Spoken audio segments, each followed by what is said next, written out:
Hey, it's Cheryl P. Johnson again, Chief Executive Officer for COTS, and we've been talking about narrative.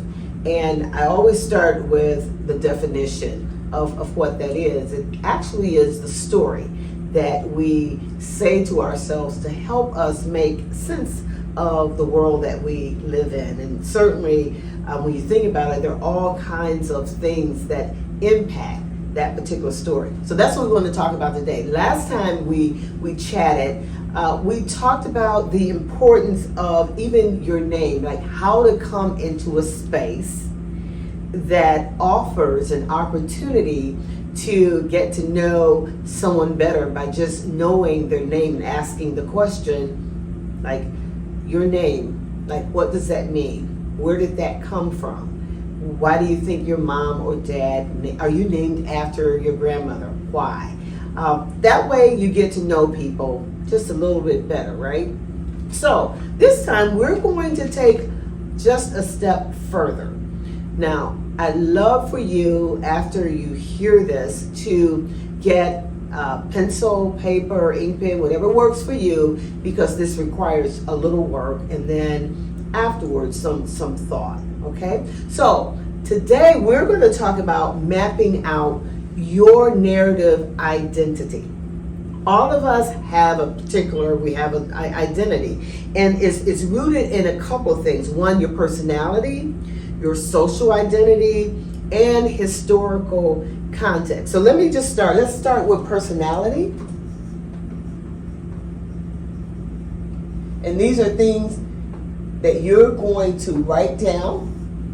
And if someone were to describe you, what would they say about your personality? Would they say, hey, it's a kind person, thoughtful?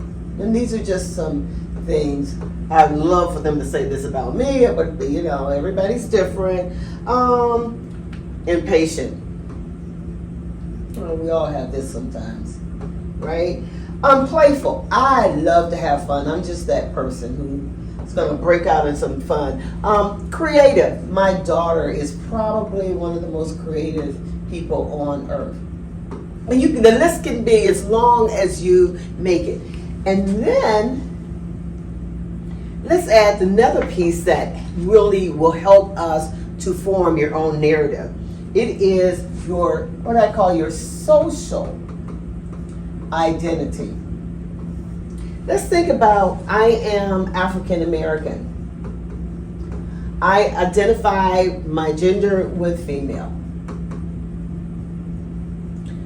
I love being 63. It is the coolest age at this point. I know, it is the truth. It's a cool age to be. All of the things that you think, I live in the big D.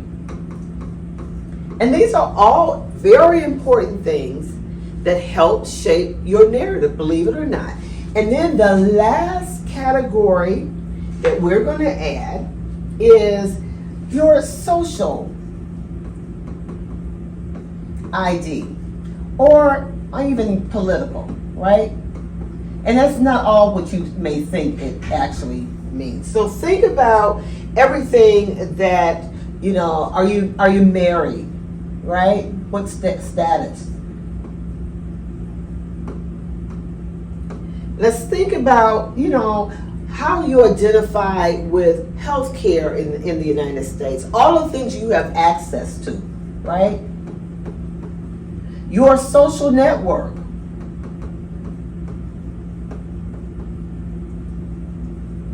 So we talked a little bit about personality, your social ID, and your, and I think I did something a little bit wrong here that I should have said different. Well, that is your social identities, and then more so your political. When you put all of these down on a sheet of paper, I'd like for you just to spend some time with yourself about like how you are thinking, how I think as a black female. How I think as a black female, that's 63. How I think as a black female, that's 63, and I live in the D, right? All of that impacts now my outlook on life and how I even see others through that lens. Now, there's a big step after that, and you're going to have to wait until our next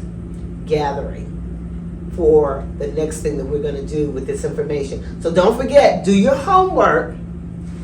Personality, who you are, how you see yourself, your social and political identities here, right? And then next time we get together, we're going to put together a narrative. I can't wait to share my narrative. Talk to you later.